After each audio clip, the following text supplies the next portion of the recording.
우리는 예수를 믿고 구원받은 자들입니다. 아멘입니까? 예.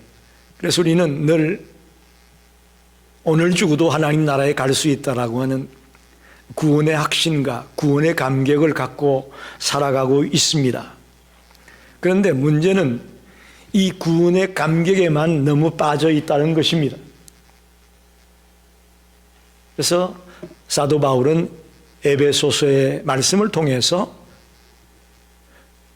구원받은 뒤에는 구원받은 자답게 살아야 된다고 강조하고 있습니다. 그걸 어떤 분은 구원 그 이유라고 말합니다. 우리는 구원이 끝이라고 생각하는데 구원 그 이유가 매우 중요하다고 말합니다. 특별히 에베소서 4장부터는 실천편인데 부름에 합당하게 살아라. 구원받은 자답게 살아야 된다. 어떻게 살아야 되느냐? 옛사람을 벗어버리고 새 사람을 입어야 된다. 특별히 진정한 새 사람이라는 것은 소극적으로 안 하는 것만이 아니라 적극적으로 선한 일을 행하는 것이 진정한 새 사람이 되는 거다. 예를 들면 나 거짓말 안 해, 거짓말 안 해. 그것이 새 사람이 아니라는 거죠. 입만 열면 참말을 얘기하는 걸 볼 때에 이 사람 새 사람이구나 알 수 있다는 거죠. 나 도둑질 안 해, 도둑질 안 해. 너 그것만 가지고는 안 된다는 거죠. 내게 있는 것을 가지고 남에게 구제하고 남에게 나누어주는 삶을 살아가는 것을 보고 저 사람 진정한 새 사람이야 라고 할 수 있다는 거죠. 더 나아가 5장에 들어와서는 하나님을 본받는 자가 되라고 말합니다. 우리는 하나님의 형상대로 지음받은 존재이기 때문에 우리의 영의 아버지인 하나님을 당연히 본받는 자가 되어야 된다고 말하죠. 그 방법이 사랑으로 행하고 빛의 자녀로 살아가라고 말씀하지 않았습니까? 그리고 지난주에는 지혜 있는 자가 되어야 된다. 구원받은 하나님의 백성은 지혜 있는 자가 되어야 된다. 어리석은 자로 살아가지 말고 지혜 있는 자로 살아가야 된다고 말씀을 했습니다. 오늘 읽은 에베소서 5장 22절로 33절에 와서는 구원받은 백성들은 가정도 변화되어야 된다. 할렐루야. 아멘입니다. 정말 우리가 구원받은 하나님의 자녀라면 가정에도 변화가 생겨야 된다는 겁니다. 특별히 오늘은 부부관계에 남편과 아내의 관계 속에 변화가 일어나야 된다고 말합니다.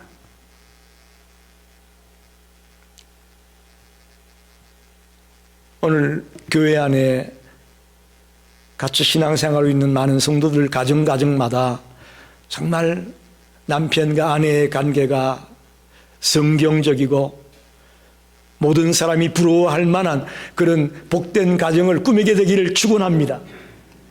그래 돼야 되는데 실상 들어가 보면 그렇지가 않잖아요. 우리 크리스찬의 가정임에도 불구하고 부부관계가 서먹하고 힘들고 어려운 가정들을 볼 수가 있습니다. 그런 의미에서 오늘의 말씀이 우리에게 굉장히 중요하다고 저는 믿습니다. 결혼은 하나님이 인간에게 주신 축복 중에 축복입니다. 믿으십니까? 예, 결혼은 하나님이 우리에게 준 축복 중에 축복입니다. 부부관계는 그리스도와 교회의 관계를 반영하는 신령한 연합체입니다. 그런데 이 현대사회는 결혼과 가정이 지금 흔들리고 있습니다. 가정의 위기다 라고 말합니다.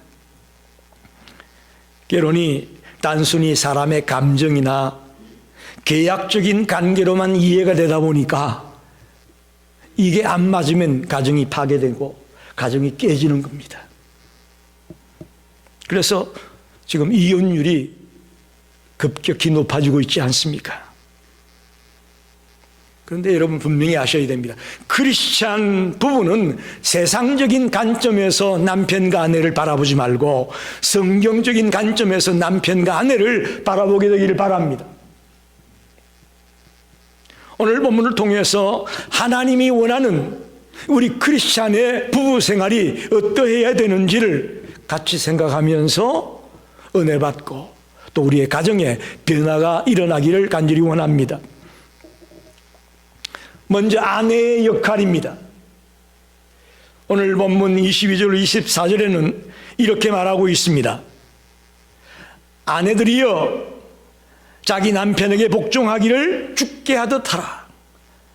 이는 남편이 아내의 머리됨이 그리스도께서 교회의 머리됨과 같음이니 그가 친히 몸의 구주이시니라.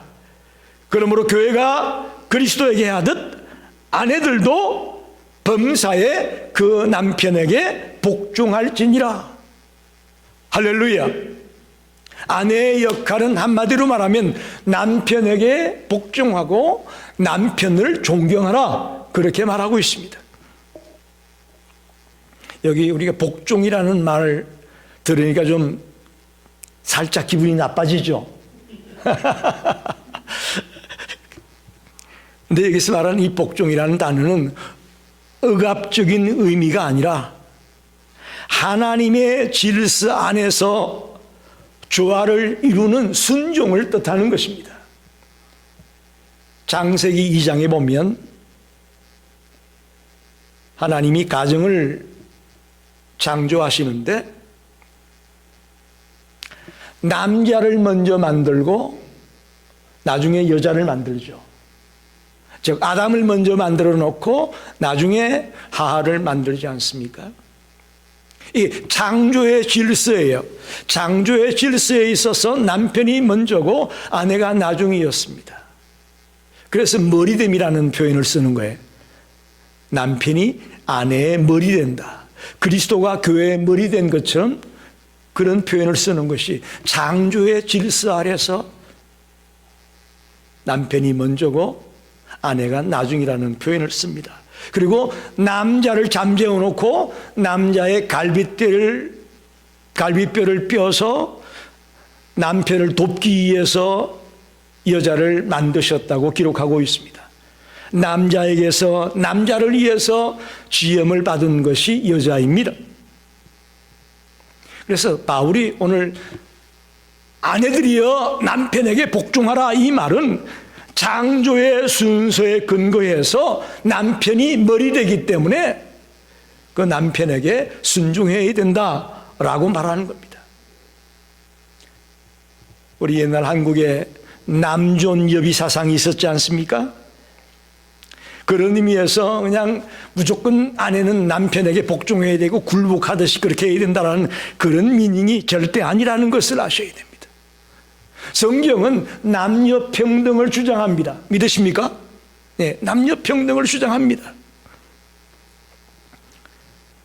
하나님의 형상대로 남자도 만들고 여자도 만드셨습니다. 근데 하나님의 형상이라는 것이 지금 우리가 보는 머리 하나, 눈 두 개, 코, 입, 귀 두 개, 이런 게 아니에요. 하나님의 형상대로 지음받았다. 더 쉽게 말하면 지정의를 갖고 있는 인격체로 만들었다라는 겁니다. 하나님의 형상대로 지음받았다는 것이 어떤 겉모습이 아니라는 것을 아셔야 됩니다. 그렇게 볼 때에 여자에게도 지정의가 있고 남자에게도 지정의가 있고 하나님은 동등하게 양성을 평등하게 만드셨습니다. 그런데 놀랍게도 하나님은 이 평등하게 만든 두 성이 서로 보완하게 만들었습니다. 할렐루야. 서로의 부족한 점을 도와주고 또 이쪽에서 도와주고 보완해서 하나 되게 만들어가는 겁니다.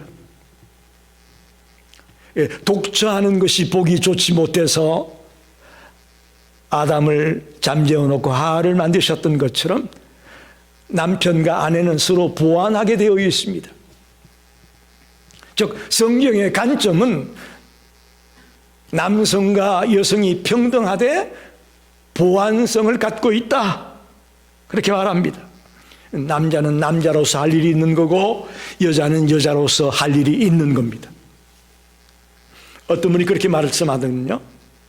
만약에 남자가 임신을 해서 아이를 빼는 역할을 맡았다면 병은이 남아나지 않을 거다. 고통스러워서 뭐 병은 백을 두들겨 부수고 난리가 날 거다.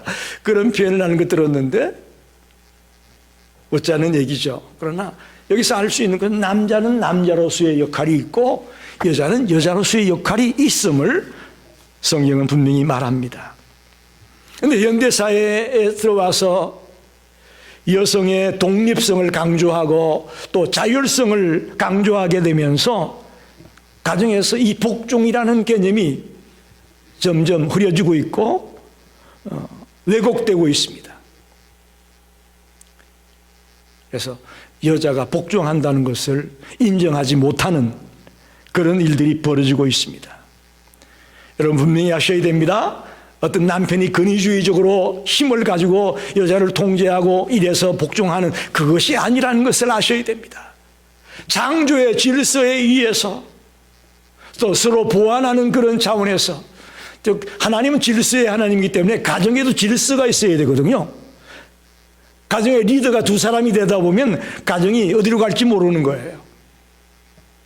그런 측면에서의 복종이고 순종을 말하는데 뭐 우리는 여자도 독립적인 인격체인데 왜 내가 남자에게 복종을 해야 돼? 라고 따지고 있다면 이건 성경의 메시지를 오해하는 겁니다. 곡해하는 겁니다.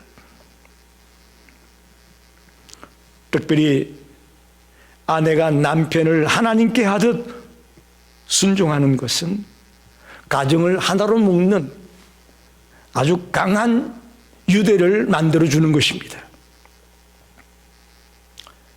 칼 바르트라는 아주 세계적인 신학자가 있습니다. 그의 장남, 그의 첫째 아들이 마르쿠스 바르트라고 하는데 이 사람이 예배소서를 깊이 연구했습니다. 이 마르쿠스 바르트가 이런 말을 하고 있습니다.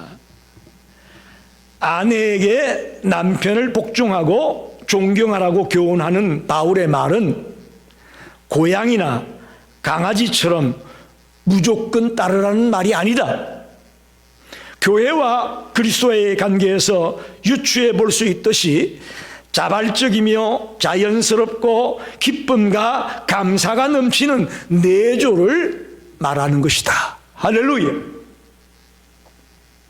저는 이 마르쿠스 바르트의 말이 이 남편에게 복종하라 또 남편을 존경하라는 말에 아주 좋은 해석이 될 수 있다고 봅니다. 고양이나 강아지처럼 무조건 주인에게 쪼아리듯이 그렇게 하는 것이 아내가 복종하는 게 아니에요. 자발적으로 자연스럽게 기쁨으로 감사함으로 순종하고 사랑하고 아껴주는 것이죠. 오늘 제가 좀 젊어 보이지 않나요? 오늘 아침에 제 아내가 염색을 해줬어요. 내일 지방에 간다고 젊어 보이라고. 얼마나 감사한지. 그래서 머리를 자르러 가면 누가 염색을 해줬어요? 꼭 물어봐요. 그래서 네 집사람이 해줬다 그러면 너무 잘하셨다고. 너무 잘하셨다고. 그런데 한 번도 짜증을 낸 적이 없어요. 또 염색을 해야 돼? 먼저 염색하라고 부추겨요. 그래서 내가 얼마나 감사한지. 여러분, 바로 아내의 순종이 저는 이런 의미가 다분히 포함되어 있다고 봅니다. 만약에 억지로 한다면 제가 그거 염색 자주 하겠어요? 못하죠. 근데 저보다 더 먼저 빨리 염색해야 되겠다고 하고 도와주니까 얼마나 감사하고 기쁜지요. 하나의 예를 든 것뿐입니다만은 성경에서 말하는 아내의 복종 또 남편을 존경하는 이 문제를 우리가 바로 이해하고 오늘부터 우리 모든 아내들이 그렇게 순종하게 되시기를 간절히 축원합니다. 두 번째는 남편의 역할이에요. 남편의 역할. 25절로 30절에 나와 있는데 특별히 25절을 보게 되면 그리스도께서 교회를 사랑하시고 그 교회를 위하여 자신을 주심같이 하라. 즉 아내를 사랑하라 그런 말입니다. 남편의 역할은 아내를 사랑하는 겁니다. 예수님은 교회를 위해 자신의 생명을 놓아주었습니다. 십자가에서. 그래, 사랑의 클라이맥스가 뭐냐? 십자가거든요. 주님의 사랑의 클라이맥스는 십자가예요. 우리를 사랑해서 십자가에 자기 생명까지 내어놓으셨습니다. 그리고 이 사랑은 그야말로 헌신과 희생으로 가득 차 있습니다. 이게 주님이 우리 교회를 향한 사랑이었잖아요. 그런데 남편은 그런 모습으로 아내를 사랑해야 된답니다. 오늘 남편들이 그렇게 사랑하고 있나요? 저부터도 그렇게 못해요. 그렇게 못해요. 옛날에도 남편에게 아내를 사랑하는 말이 많이 있었습니다. 그러나 우리는 이 사랑을 성경이 말하는 사랑으로 이해를 못했습니다. 즉 필레오적인 사랑, 필레오가 뭔지 아시죠? 우정의 사랑으로 아내를 사랑하는 사람들도 있습니다. 또 아가페적인 사랑, 즉 헌신적인 사랑으로 이렇게 아내를 사랑해야 될 텐데 그렇게 못하고 에로스적인 사랑으로, 즉 육적인 사랑으로만 아내를 사랑하려고 드는 거죠. 성경에서 말하는 이 아내를 사랑하라는 것은요, 아가페적인 사랑을 말합니다. 헌신적인 사랑을 말하는 거예요. 우정이나 육적인 사랑에 치우친 그런 사랑이 아니라 헌신적인, 자기의 모든 것을 아낌없이 내어주는, 주님이 우리를 사랑한 것 같은 그런 사랑으로, 아가페의 사랑으로 아내를 사랑하라, 그렇게 말하고 있는 거예요. 이렇게 보니까 우리 남자들 굉장히 부담되죠? 그동안 내가 아내를 사랑한다고 생각했는데 오늘 말씀을 듣고 보니까 내가 사랑하는 건 사랑도 아니었네? 이렇게 될 수밖에 없죠. 남편의 사랑이 단순히 감정적이거나 애정 표현으로 끝나는 것이 아닙니다. 실제 생활 속에서 희생하며 헌신하며 자기를 사랑하는 것 이상으로 아내를 사랑하는 것이 사랑입니다. 남편은 자신의 유익을 먼저 구하지 말고 아내를 위해 먼저 헌신하고 희생하고 자기의 가장 귀한 것을 아내를 위해 드리려고 하는 그런 모습으로 들어가야 됩니다. 그럴 때 아내는 남편을 존경하게 되고 아내는 남편에게 복종이 가능한 거예요. 근데 현실적으로 볼 때 남편들은 가정에서 어떻습니까? 내가 열심히 일해서 너희들 밥 먹여주고 너희들 필요한 거 내가 제공하면 됐다. 그걸로 내 남편 역할 다 했다. 그렇게 생각하는 남자들이 얼마나 많습니까? 그러나 성경에서는 남편의 역할이 단전히 돈 벌어서 가정 꾸려나가는 것, 그것만이 남편의 역할이 아니라고 말합니다. 남편은 경제적인 부양뿐만 아니라 아내의 가족들의 영적인 성장도 도와줘야 되는 분이 남편입니다. 할렐루야. 여러분, 남편들이 가정에서 영적으로도 리더가 되셔야 됩니다. 또 아내가 하나님 안에서 기쁨과 평안을 누릴 수 있도록 인도해 줘야 됩니다. 또 아내가 필요한 것이 무엇인지 세심하게 관찰을 해야 됩니다. 남자들이 좀 무감각해가지고 아내가 정말 필요한 것이 무엇인지 놓칠 때가 많아요. 그래서 사소한 것 가지고 부부간의 관계가 깨지고 흔들리는 경우를 보게 됩니다. 여러분, 예수님이 우리를 사랑하는 것이 조건부 사랑이었나요? 한번 물어봅시다. 예수님이 어떤 조건이 있어서 우리를 위해 십자가에 못 박히셨나요? 조건부 사랑이 아니었잖아요. 무조건적인 사랑이었습니다. 남편의 사랑도 아내의 행동이나 태도에 따라 달라지는 게 아니라 한결같은 모습으로 사랑해야 될 줄로 믿습니다. 아내가 잘해주면 나도 사랑 좀 주고, 아내가 뭐 시원찮으면 나도 사랑 덜 주고, 이건 아니라는 거죠. 주님이 무조건적인 사랑으로 이를 사랑했던 것처럼 남편은 아내를 사랑할 때에 어떤 행동이나 아내의 태도에 따라서, 아내의 모습에 따라서 들쑥날쑥하며 변화되는 것은 사랑이 아님을 알아야 될 것입니다. 그럴 때 아내는 안정감을 갖게 되고 가정이 더 굳건히 서갈 수 있음을 우리는 꼭 마음에 새기길 바랍니다. 마지막 세 번째는 부모를 떠나 한 몸을 이루어야 된다고 말합니다. 크리스찬의 부부 생활은 부모를 떠나서 한 몸을 이루어야 된다. 31절로 33절 말씀을 보게 되면, 그러므로 사람이 부모를 떠나 그의 아내와 합하여 그 둘이 한 육체가 될지니 이 비밀이 크도다. 나는 그리스도와 교회에 대하여 말하노라. 그러나 너희도 각각 자기의 아내 사랑하기를 자기 자신같이 하고 아내도 자기 남편을 존경하라. 31절에 부모를 떠나 그의 아내와 합하여야 된다. 이건 창세기 2장 24절을 인용한 겁니다. 창세기 2장 24절에 보니까 이러므로 남자가 부모를 떠나 그의 아내와 합하여 둘이 한 몸을 이룰지로다. 할렐루야.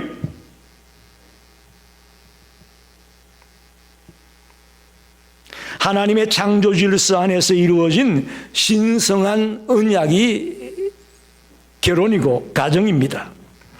부부는 단순한 동거인이 아니라 서로의 삶을 나누는 존재임을 우리는 알아야 될 겁니다. 결혼 관계는 세상 사람들이 생각하는 것처럼 어떤 감정이나 계약 관계가 아니라, 그렇게 쉽게 깨지는 관계가 아니라 하나님 앞에서 맺은 언약이고 약속이다라는 겁니다.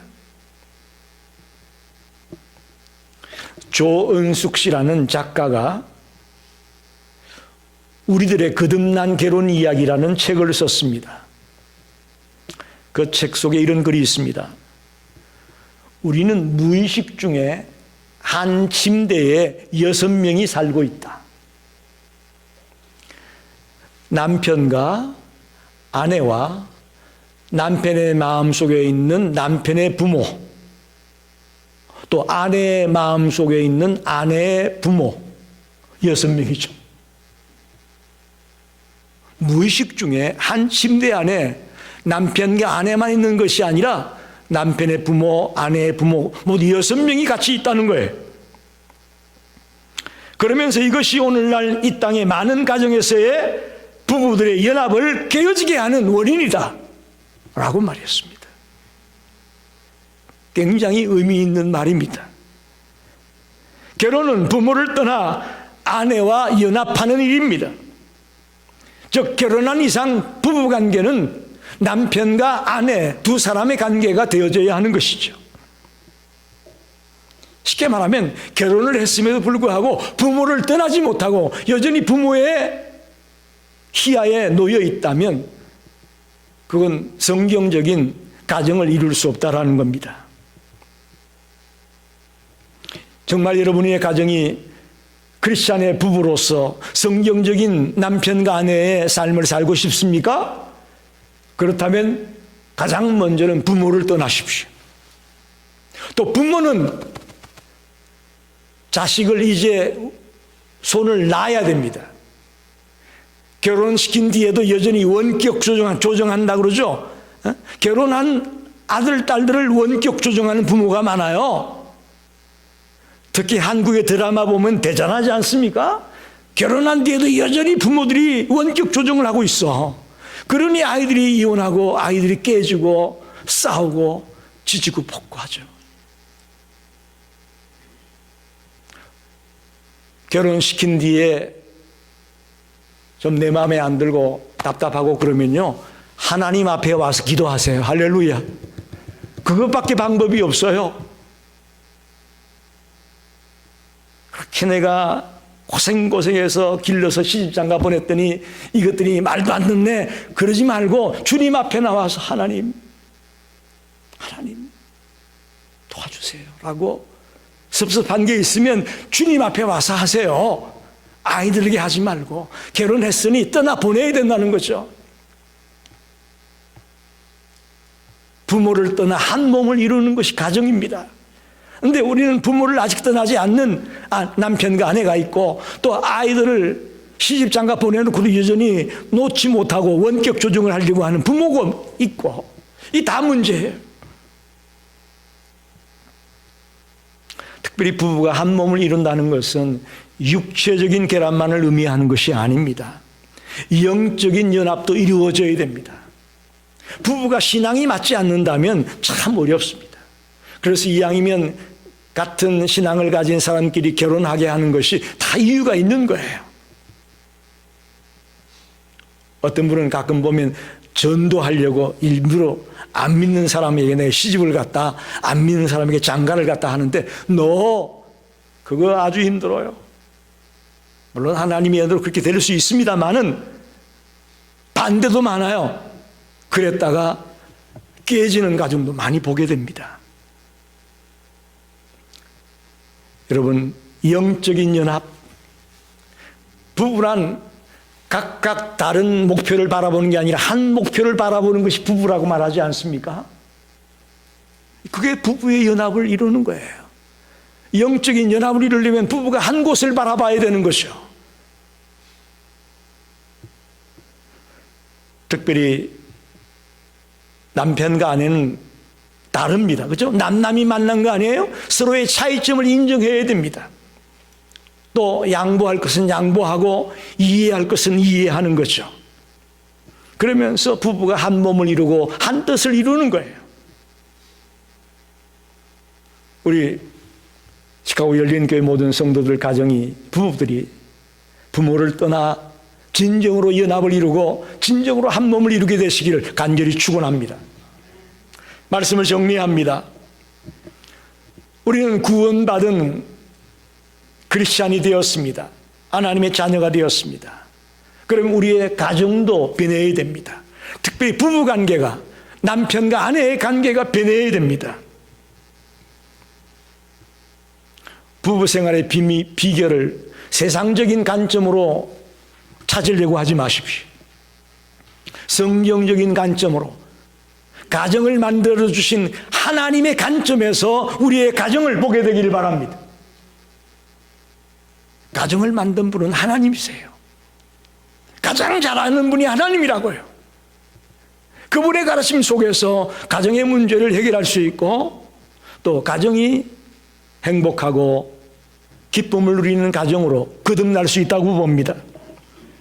그것이 바로 뭡니까? 아내는 남편을 존경하고 남편에게 복종하는 거예요. 반대로 남편들은 아내를 사랑하되 자기의 모든 것을 헌신하고 희생하면서까지 주님이 십자가의 소리를 위해 자기 모든 것을 쏟아 부었던 것처럼 그런 심정으로 아내를 사랑하는 그런 남편이 될 때에 이것이 바로 크리스찬의 가정이고 또 크리스찬의 부부관계가 될 것을 믿습니다. 여러분, 오늘 말씀을 들으면서 참 나하고는 너무 거리가 먼 얘기 같다라고 느끼실 분이 계실지 모르겠습니다만은 저도 이 말씀대로 살지 못해요. 설교하니까 목사는 저렇게 살겠지. 너 그렇게 생각하지 마세요. 저는 하나님의 말씀을 있는 그대로 전하는 것뿐이지 내가 그렇게 살고 있기 때문에 하는 얘기는 아니에요. 저도 오늘 이 말씀을 들으면서 제가 도전을 받는 거예요. 아, 나도 저렇게 살아야 되겠다. 나도 이렇게 사랑을 해야 되겠구나 라고 내가 마음속에 다짐을 하면서 설교하는 거예요. 오늘 주신 말씀을 꼭 마음에 새기고 오늘부터라도 하나님이 원하는 그런 남편과 아내가 되기를 간절히 축원합니다. 기도하겠습니다.